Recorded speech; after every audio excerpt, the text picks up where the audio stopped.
महाराष्ट्र में वोटिंग से पहले उद्धव ठाकरे को लगा बड़ा झटका। कांग्रेस के बाद उद्धव के उम्मीदवार ने हार के डर से वापस किया टिकट। उद्धव ठाकरे के उम्मीदवार ने एकनाथ शिंदे को समर्थन देने का किया ऐलान।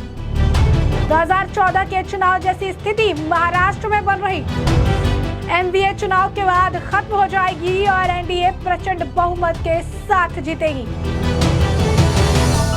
नमस्कार, मैं अंजलि मिश्रा, स्वागत है आप सभी का द न्यूज में। महाराष्ट्र में 20 तारीख को वोटिंग और 23 तारीख को रिजल्ट आने वाले हैं और ऐसे में एक तरफ महाराष्ट्र चुनाव में जहां महाविकास अघाड़ी यानी एमवीए शरद पवार, उद्धव ठाकरे और कांग्रेस में सीटों को लेकर मारामारी जारी है, तो वहीं उद्धव ठाकरे यूबीटी के एक नेता के कारण पार्टी के लिए बहुत ही गंभीर स्थिति पैदा हो गई है। दरअसल शिवसेना यूबीटी के उम्मीदवार किशन चंद तनवानी ने 2014 के चुनाव जैसी संभावित प्रतिकूल स्थिति का हवाला देते हुए औरंगाबाद मध्य निर्वाचन क्षेत्र से चुनाव नहीं लड़ने का फैसला किया है। उल्लेखनीय है कि 2014 में ऑल इंडिया मजलिसे इत्तेहादुल मुस्लिमीन यानी AIMIM के इम्तियाज जलील ने छत्रपति संभाजी नगर शहर के औरंगाबाद मध्य क्षेत्र से शिवसेना के उम्मीदवार प्रदीप जायसवाल को परास्त किया था।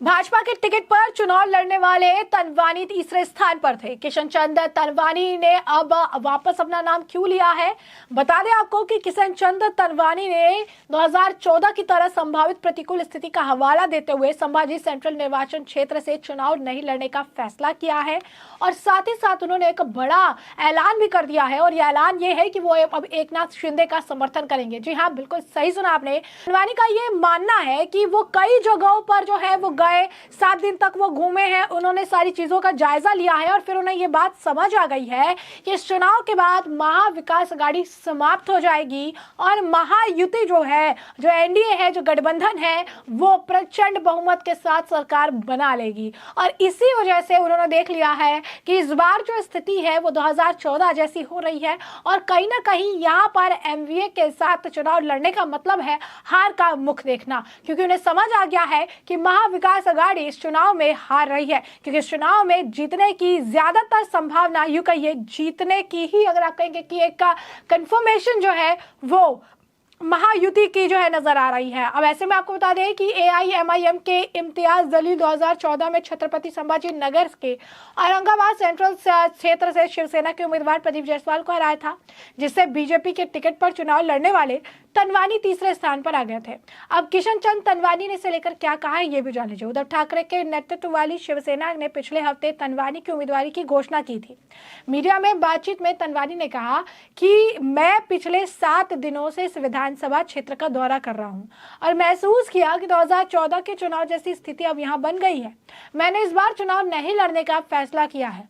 तनवानी ने दावा किया कि वो 2019 में इसी तरह की स्थिति के कारण चुनाव मैदान से हट गए थे और जायसवाल को चुनाव जीतने में मदद की थी। उन्होंने आगे कहा कि मैंने अपनी चुनावी संभावनाओं के लिए जायसवाल से मदद मांगी, लेकिन वो आगे नहीं आए।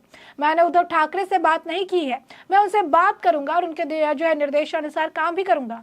अब ऐसे में उन्होंने ये बात भी कह दी है कि वो एकनाथ शिंदे का जो है समर्थन दे रही हैं और ये बहुत बड़ा झटका है उद्धव ठाकरे के लिए, जहां पर एक तरफ सीटों की मारामारी चल रही है, जिसे सीट दे रही है उनसे भी आपसी मतभेद हो रही है। आपने देखा किस तरीके से महाविकास अघाड़ी में ऐसे भी लोग हैं जो सीट चाह रहे थे, उन्हें नहीं मिली है, पोस्टर फाड़ना, इंक फेंकना, इस तरीके के काम भी कर रही हैं।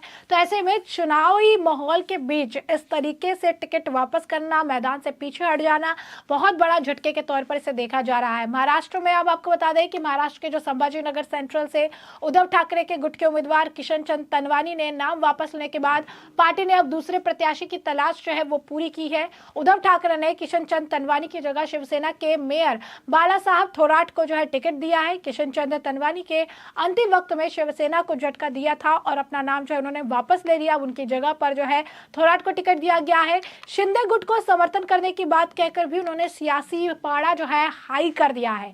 संभाजी सेंट्रल विधानसभा लोकसभा सीट पर एकनाथ कुट की शिवसेना ने प्रदीप जायसवाल को टिकट दिया है, तो वहीं असदुद्दीन ओवैसी की पार्टी AIMIM ने यहां से नासिर सिद्दीकी को उम्मीदवार बनाया है।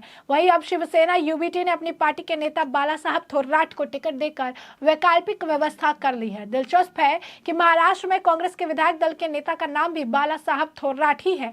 कांग्रेस के संगमनेर से बाला साहब थोराट को मैदान में उतारा है।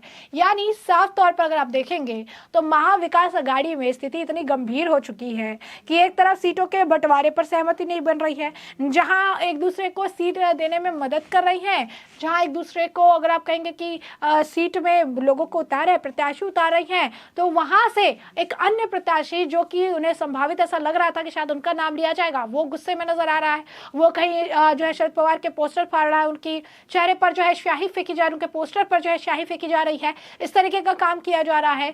85-85-85 का इन्होंने फॉर्मूला जो है तैयार किया था, लेकिन इसके बावजूद कई ऐसी सीटें थी जिन सीटों पर या तो कांग्रेस और उद्धव ठाकरे दोनों ने उम्मीदवार उतार दिए हैं, या फिर उद्धव ठाकरे और शरद पवार की पार्टी दोनों ने उम्मीदवार उतार दिए हैं। यानी आम सहमति कई सीटों पर नहीं बनी है, जहां पर एक दूसरे के अगेंस्ट में ही उन्होंने उम्मीदवार उतारने का काम किया है, जिससे ये देखा जा रहा है कि पार्टी अब सीट बंटवारे के मुद्दे पर ही खत्म सी हो गई है और चुनाव होते होते पूरी तरीके से विलुप्त हो जाएगी, क्योंकि महाविकास अघाड़ी में महाविनाश का टाइम जो है शुरू हो चुका है, ऐसा बीजेपी नेताओं का कहना है। और वो ये भी कहते रहे हैं कि महाविकास अघाड़ी की स्थिति इतनी खराब हो चुकी है कि वो विनाश की तरफ अग्रसर हो चुकी है। सीट बंटवारे पर सहमति नहीं है, आपसी फूट है, आपसी जो है इनके मतभेद चल रही है, और हर जगह हर बार हर चुनाव में अगर आप कहेंगे कि इतिहास रहा है कि आपसी फूट ने सत्ता में काबिज होने से पार्टियों को रोका है। खासकर कांग्रेस की अगर हम बात कर ले तो उनके साथ ये स्थिति लगातार देखने के लिए मिली। हरियाणा चुनाव में भी हार का मुख देखना पड़ा, और महाराष्ट्र चुनाव में भी जिस तरीके से एक दूसरे के खिलाफ उम्मीदवार उतारने का काम कर रही है, एक ही सीट पर 2-2 3-3 उम्मीदवार अपनी ही पार्टी से उतार रही है, ये कहना गलत नहीं होगा कि इस चुनाव में यानी महाराष्ट्र के चुनाव में भी इसका बहुत बड़ा नुकसान जो है महाविकास अघाड़ी को होगा। और ये बात महाविकास अघाड़ी के खुद के ही नेताओं ने चुनाव से अगर आप कहेंगे कि वोटिंग से ठीक पहले जो है भाप ली है, और यही कारण है कि पहले कांग्रेस के भी एक उम्मीदवार ने अपना टिकट जो है वापस कर दिया था, और अब उद्धव ठाकरे की पार्टी के भी उम्मीदवार ने अब टिकट वापस कर दिया है, क्योंकि उनका भी यही मानना है कि इस बार जो चुनावी स्थिति है वो पूरी तरीके से महायुति के फेवर में है और महाविकास अघाड़ी के अगेंस्ट में है।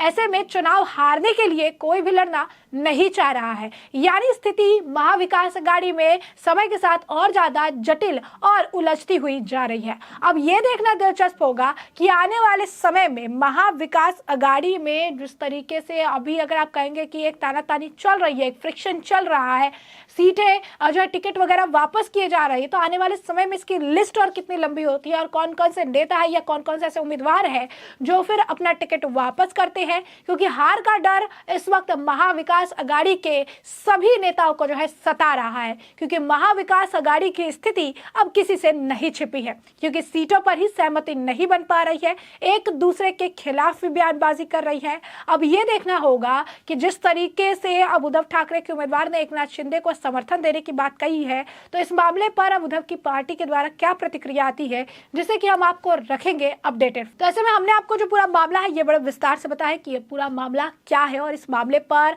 आपकी जो भी राय हो हमें कमेंट में कमेंट करके जरूर बताइएगा। और साथ ही साथ महाराष्ट्र के इस दंगल में क्या लगता है आपको कि महाराष्ट्र चुनाव में किसकी होगी जीत, किसकी होगी हार, कमेंट में जरूर बताइएगा। धन्यवाद।